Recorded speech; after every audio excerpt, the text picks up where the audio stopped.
Chapter 26. The Battle of Lewahi. 23 days before the Toa's descent.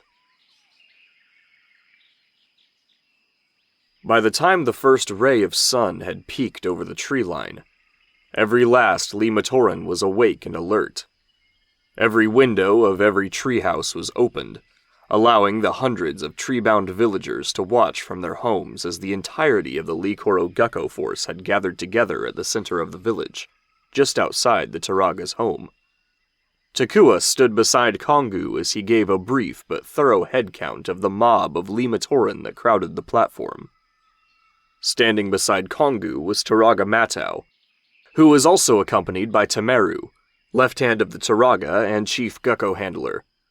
Despite having a reputation for being cheerful and high-spirited, Temeru's expression behind his noble Kanohi Rao was a nervous one. Though he himself had never had the courage to join the Gecko force, and therefore was not participating in the battle, he couldn't help but dwell on the very real and very grim possibility that he could be promoted to right-hand by the end of the day should the mission go awry.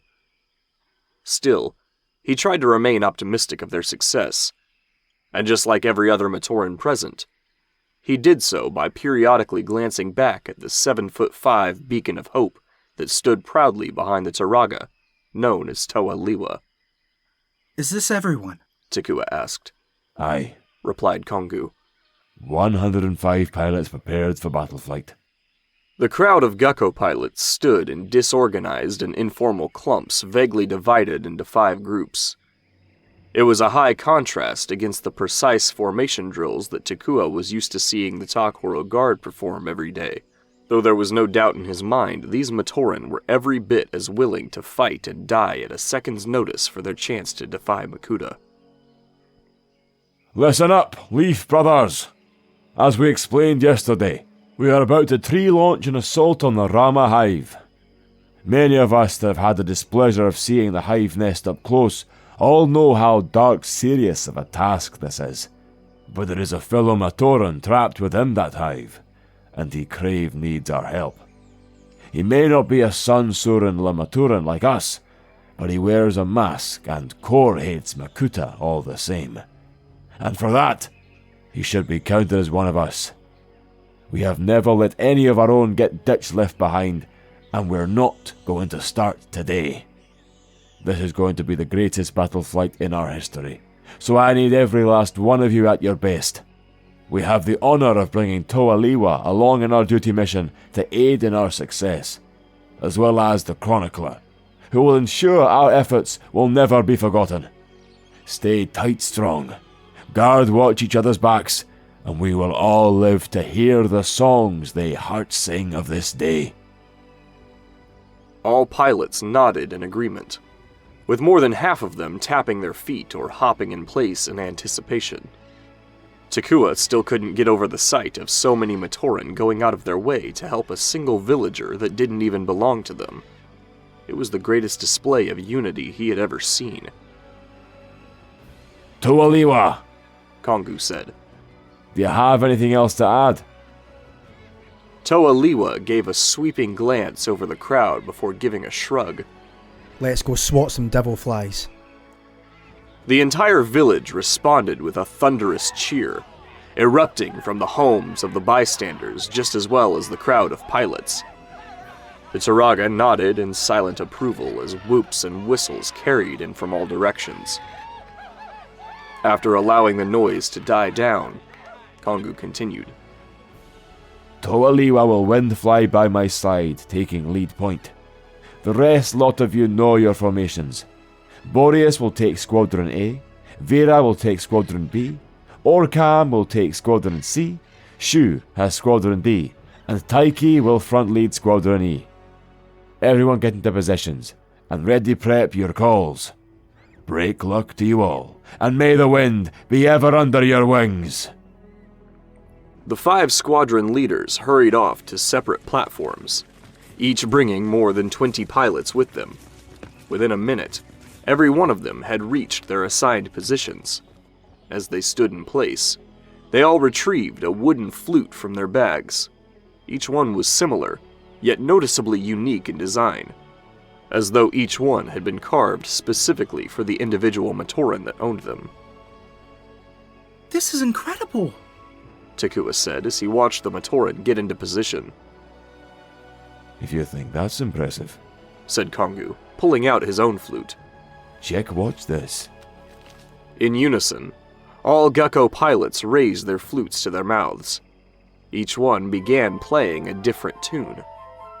Takua found the unorganized mess of notes resonating through the treetops to be slightly jarring, but they only lasted a brief moment. Seconds after the music died down, he could hear the faint sound of rustling leaves in the distance, followed by sporadic shadows sweeping overhead. He glanced up, finding scores of gigantic and breathtakingly beautiful hummingbird Rahi swooping in from all corners of the jungle. The forceful winds produced by their 2 pairs of rapidly fluttering wings as they glided over the village platforms nearly knocked Takua off his feet. Every last one landed beside their chosen Matoran, responding to each of their distinct calls simultaneously. This is what decades of break taming looks like, Chronicler, said Kongu. Takua was speechless. The multicolored swarm of Gakko responding to their calls was truly a sight to behold. Their spear-like beaks alone were nearly the length of a short Matoran, while their wingspans easily surpassed 12 feet. Once landed, the Gakko would lean forward to allow their pilots to mount them, some even carrying more than one. I've never flown a Gakko before, Takua said as Kongu still waited for his own. Is it anything like a Dakapi or Ussel? Not at all, Kongu replied. Gaku are notoriously difficult to saddle fly without proper training. Break luck for you. You'll be ride flying with me, and we won't be using a Gakko. We won't? Here he comes, Kongu called. Takua found himself enveloped in a wide shadow as a piercing shriek rang through his earholes. He looked up to see a colossal hawk gliding toward the platform, with black mechanical armor accompanied by hundreds of organic feathers, displaying the deepest and most striking shade of purple he had ever seen. It was larger than any of the Gakko that surrounded them, with both of its wings being at least the length of Toa Liwa's entire body individually. Kongu stepped forward, holding out his open hand as the giant bird landed. The Rahi came to a precise halt, brushing its hooked beak against Kongu's palm. This is Ka, Kongu said. He's a Kahu, the largest wing-flying Rahi on the island. He may not be as quick-fast as a Gakko, but this beast can shear slash a Ramar in half with his beak if he wanted to. I've seen him do it. Beautiful, Toa Liwa commented. Why hasn't Makuta tried to control these things then? Takua asked. Perhaps same reason they're so hard to break tame. Kongu said. They're too stubborn. Ka shook his head, ruffling his feathers as he rapidly blinked his glowing red eyes. Kongu stepped onto the saddle, climbing aboard the creature's back before offering a hand to Takua. But he's loyal to me. He'll have nothing to worry stress about. Takua stepped forward cautiously, taking Kongu's hand before being pulled up onto the rear saddle. Toa Liwa activated his Kanohi Miru, hovering up beside the Kahu as the other pilots prepared to take off. Turaga Matau approached, rubbing his hand along Ka's neck. Are you true, Sudden, you don't need my help out there, Kongu? Matau asked. I'll be ever happy to go grab my song flute. Sorry, Raga, Kongu said. What we crave need is for you to stay safe, Top Leaf. We'll handle this. But Turaga shook his head. Ha! Don't have too much rash fun without me. You know we can't promise that, Kongu said playfully, grabbing the reins. Matau took several steps back as Ka unfurled his massive wings, giving another piercing shriek as he and the other birds prepared to take off. This is a huge, big honor to be a part of this, Chronicler, Kongu said, turning back toward Takua. When they word hear you took part in this battle flight, they'll forget all about the lava farming incident. Oh, come on! Toa Lewa hovered above the treetops, waiting for the birds to take flight. One by one, the Gecko left the platforms. Takua secured his grip on the saddle as the sudden jolt of Ka's takeoff jostled him backward. Kongu and Takua caught up with the Toa as they were closely followed by the rest of the pilots. As they flew higher, Takua could see the entire Wahi, even catching a clear glimpse of Mount Ihu in the distance. They headed west, picking up speed as they traveled. Up ahead, nearly 3 miles from the village, Takua spotted a mountain protruding hideously from the middle of the jungle. It must have been close to 1 mile long and rose hundreds of feet in the air. At first, he thought it was a natural formation despite its out-of-place appearance, until a closer look revealed the entire mountain was sculpted from mud and wood. Nui Rama buzzed in and out of the large gaping holes that dotted every side of the surface. That's our target, said Kongu. Are you ready, Chronicler? Takua stared at the giant insect hive they were rapidly approaching before glancing toward Toa Lewa, who flew by their side. Yes! For Tepu. For Taipu, Kongu affirmed. All right, lads. He called over the forceful and breath-stealing wind. Let's snatch grab their attention. Kongu tugged the reins of his Rahi, causing him to unleash an earth-shattering shriek. The other pilots did the same, resulting in a chorus of giant, screeching birds. As expected, the action successfully grabbed the attention of every last Nui Rama that swarmed the hive. Hundreds of the repulsive insectoid Rahi scrambled toward the flock of Gecko that sped toward their hive, outnumbering them by a harrowing amount. Takua clenched his eyes shut as they raced toward the oncoming swarm. Kongu pressed forward, picking up speed. Lewa wound the back of his axe. In an instant, the forces collided, kicking off the gruesome battle. Le-Matoran pilots began firing arrows in all directions, landing nearly every shot. Few arrows found a killing blow, simply distracting the Nui Rama long enough for the Gecko to swoop in and finish them off. Gecko were known across Mata Nui for being some of the most beautiful, graceful, and majestic creatures on the island, which made the sight of their ferocious brutality in aerial combat all the more fascinating. Their sword-like beaks pierced through their infected foes while their clawed feet worked at ripping the wings from the Nui Rama's backs. Takua believed Kongu's comment about Ka's ability to shear a Nui Rama in half with his beak was an exaggeration, until he found himself wiping the gallons of internal fluids from his mask after witnessing it firsthand numerous times. Toa Lewa focused on one Nui Rama at a time, taking advantage of the ones distracted by Gecko by leaping onto their backs, hacking away at their wings, and leaping off as they spiraled toward the swamp before repeating the process on another target. Adds a new meaning to the phrase dead dropping like flies, doesn't it, Chronicler? Kongu said as they neared the surface of the hive. What is that? Takua called, pointing toward the exceptionally large flying Rahi that buzzed head-on toward Ka. That's a problem, Kongu replied. What Takua saw was a Nui Kopin, the less common but far deadlier relative of the Nui Rama. Since falling under Makuta's control, the giant wasp-like Rahi had become the apex predators of the skies, sharing the same airspace as the Nui Rama. The multi-armed insect was nearly the size of Ka. As it prepared to strike, Takua couldn't help but wonder why a single insect could possibly need stingers in that many different places. Even before the Nui Kopin had reached them, nearby pilots had already begun pelting its body with a hail of arrows, only barely slowing it down before Kongu was forced to jerk the reins to the left. Takua gripped the saddle to avoid plummeting toward the swamp, as Ka performed a barrel roll to evade the Nui Kopin's first strike. The Nui Kopin whipped backward, catching Ka's foot with its barbed claw. Ka shrieked as he tried to pull away, but was yanked back into the insect's clutches. Kongu was no longer in control.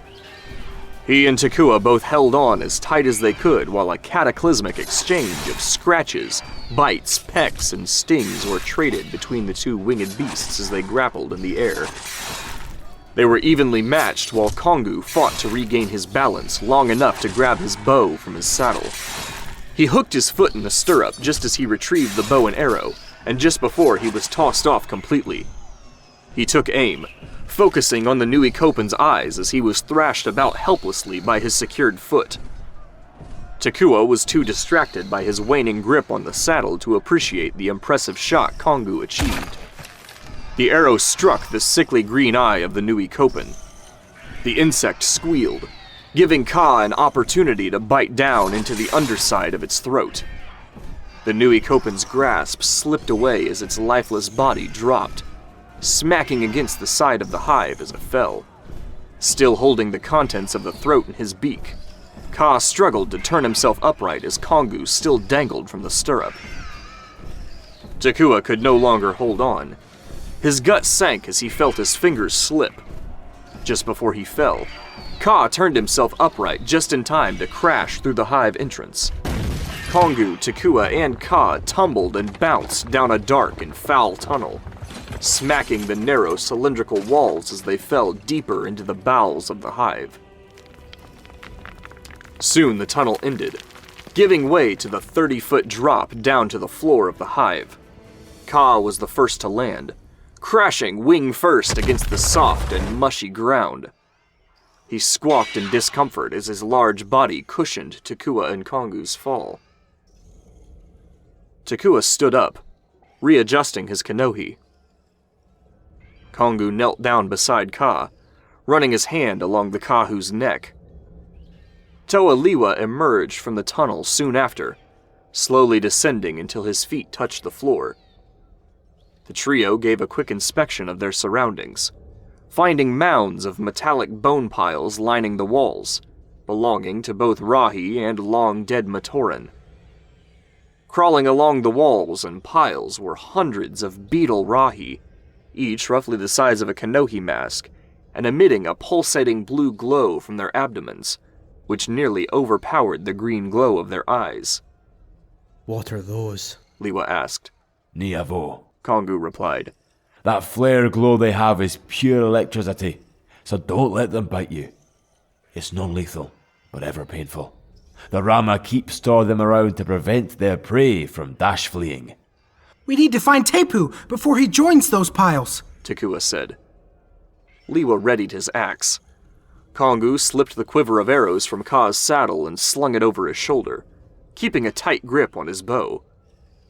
With no weapons of his own, Takua grabbed a stray bone from the floor before they slowly branched out in search for the lost Onu Matoran. Tepu! Takua called. Tepu, are you here? Over here, Called a faint voice on the other side of the room, just beyond a pile of bones. Takua rushed toward the voice, quickly joined by Kongu and Lewa. They scrambled up the pile, finding Tepu on the other side, huddled against the wall. What was once the strongest Matoran on the entire island was now a weak and drained prisoner that barely possessed the strength to climb to his feet. Even if he did, the group of Nayavo that backed him into the corner would never allow it. Tepu! Takua said in relief. You're alive!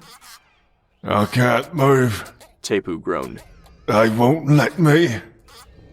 Before Takua could approach him, Kongu fired a quick succession of arrows at the beetles. Tepu winced and cowered as each one burst open into a flash of electricity. Glancing around at their smoking bodies, he slowly climbed to his feet. Let's get you out of here, Takua said. We'll make room on the Kahu. Takua reached out, helping Tepu up before they clambered down the bone pile. Ka still appeared worn from the fall, but had finally rolled upright. He stood in place, waiting for them to reach him before they were cut off by another Nui Kopen dropping onto their path.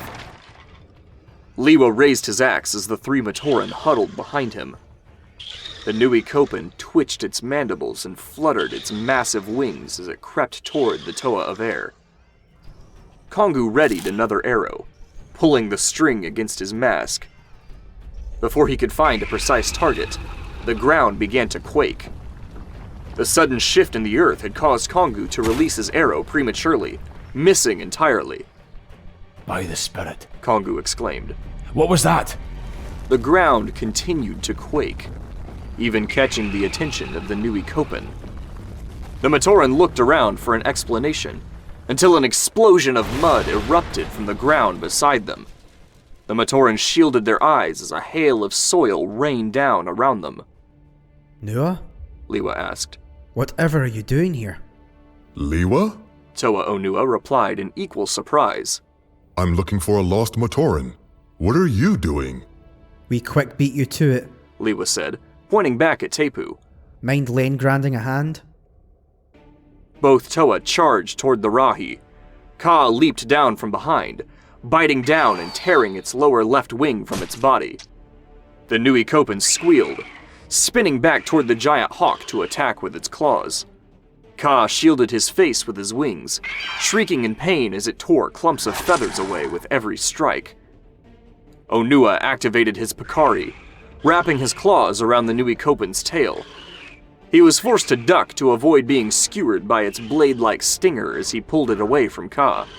Lewa lunged forward, blocking a swipe of the Nui Kopen's forelimbs with the handle of his axe, before countering with a swipe of his own. The blade of his axe hacked off its right forelimb, taking half of its mandible with it. The Nui Kopen fluttered its 5 remaining wings, unsteadily lifting off from the ground as it struggled to free itself from Onua's grasp. This maneuver left its belly exposed, giving Ka the opportunity to attack. He tackled the giant wasp into the air, knocking it out of Onua's hands. Ka wrestled against the creature, pecking and scratching as it fought back. With the loss of its wing and forelimb, Ka had the upper hand in the air. He aimed for its remaining wings, biting and tearing until the Nui Kopen could no longer remain in the air. It crashed onto the soggy floor, still kicking and thrashing as Ka dropped down on top of it. Onua dropped down, stabbing his clawed fingers into the earth. Concentrating on his elemental power, the ground began to quake. The ground split apart, creating a rift large enough for both of the giant beasts to drop into. Still able to fly, Ka pushed away from the Nui Kopen as it sank helplessly into the opening. Once the bird was clear, Onua strained his mind, causing the gap to slowly close as the Nui Kopen attempted to climb free. The ground mended, leaving the giant wasp trapped beneath the earth. The vicious battle raging outside could still be heard from the inside of the hive. Cries of Gecko and the buzzing of fluttering wings were still just as persistent when they first arrived. After Lewa gave Onua a brief rundown of what was going on, the Toa of Earth tapped the chin of his mask as he studied his surroundings. Lewa, Toa Onua began. I need you to fly out of there. Get the attention of as many Nui Rama as you can. The Matoran can retreat one by one as they begin to focus on you. Once the Matoran are gone, lure the Rahi back in here. I'll handle the rest. You're going to battle face swarm of Rama by yourself? Lewa questioned. I won't have to. Onua replied. Look at what the hive is made of. Quite a gamble risk if you ask me. Lewa said as he glanced around at the mud-sculpted walls of the hive. I'm in. I'll create a tunnel for us to escape while you're out there. Onua continued. Then I'll meet you back at Le-Koro. Captain, carry guide these two back to the village Koru. I'll make right sure your pilots make it back safely. Aye, Toa. Kongu replied. Ka stepped toward the 3 Matoran, shaking off the lingering remnants of the battle. He stooped down, allowing Kongu, Takua, and Tepu to climb onto his back. The saddle was designed to accommodate 2 riders, which made the task of finding adequate room nearly impossible. Kongu took the reins, signaling Ka to take flight. Lewa followed closely behind as they exited the hive, while Onua quickly began working on a tunnel in the corner of the room. They broke out into the open sky, pleased to see the Matoran pilots holding their own against the endless swarm of infected Rahi. Lewa got to work distracting the Nui Rama as Ka carried the Matoran off toward Le-Koro, swooping across their line of sight and striking them with his axe as he flew by. He quickly accumulated a train of angry insects, pursuing him relentlessly as they forgot about the Matoran. He failed to capture the attention of every last one, but alerted a significant majority, which allowed the pilots to finish off the stragglers before making their escape. Takua turned back to watch the Gukko pilots abandon the hive as Lewa disappeared with the flock of Nui Rama. Less than a minute passed before the entire structure began to buckle. The mountainous hive collapsed in on itself, creating an explosion of dust and dirt. The shockwave of the demolition swept through the wahi, rattling the nearby trees, which sent thousands of birds and insects retreating into the air. Shortly after the dust had cleared, they reached Le-Koro, finding hundreds of cheering villagers welcoming them home. Upon seeing the success of their mission, Turaga Matau ordered a celebration be prepared immediately. The Matoran spent the remainder of the day acting out this request. Takua and Tepu were both amazed at the speed and coordination they possessed at setting up such an event. It was a rewarding sight, as extravagant festivities were a widely known staple of Matoran culture. The Matoran were known to find any reason to celebrate, no matter how small. Even their most common feasts would put the other villages to shame. By the time the sun had set, the entire treetop village was illuminated by countless multicolored lanterns strung between the trees. The smell of various smoked meats decorated the atmosphere as they were cut and laid out on wood tables at the village center. Freshly squeezed Amanavolo juice was served throughout the crowd, conveniently plucked from the branches of their homes. Live music was played by a band consisting of more than 30 members, playing various drums, flutes, stringed instruments, and many others that Takua didn't even recognize. He had heard that Matoran were talented musicians, with nearly all of them able to play at least one instrument. Even Turaga Matau displayed impressive vocal talent when Takua noticed him singing along to a few of the songs. The crowd flocked around Tepu to hear the tale of his abduction and survival in the hive, which he seemed to have no problem recalling to the captivated crowd. The already lively party became even more exuberant when Toa Lewa and Toa Onua arrived to join. Toa Lewa quickly joined up with the Matoran to celebrate their victory. Toa Onua seemed much more reserved, speaking very little at first, unless approached by a Matoran. The Toa of Earth quickly found a seat as far from the edge of the platform as possible, and refused to move for the remainder of the party. No one hard parties like the Leaf Brothers, Toa Lewa said with a smile as he approached Toa Onua to hand him a cup of Amanavolo juice. But you seem stiff tense, Nua. Are you alright, fine? Yes. Onua replied, accepting the cup handed to him. I'm just ready to be back at a lower altitude. I guess the tree life is not for everyone, Lewa said before changing the subject. That was some ever quick work back at the nest hive. Thanks for the team help. Actually, I've been waiting for the chance to speak with you about that, Onua said. I've had my fair share of difficulties on this keystone hunt. Perhaps Gali and Pohatu were right. We clearly work well together. Lewa let out a sigh of relief. I was hoping you would say that. I've been mud-thrashed by huge big cats one too many times to disagree. Perhaps the others have had similar experiences. Either way, I believe we should discuss it again now that we know what we're up against. The Toa quickly agreed to begin working together. Once the discussion had concluded, Toa Onua hastily returned to his village. He offered to escort Tepu back, but the Matoran insisted he wanted to stay and enjoy the party. Takua observed the unity and peace that was shared among the village, which fueled his ever-growing hope for Maku's plan. He knew there was a long road ahead until every village was united, but he also believed it was much closer than he ever thought possible.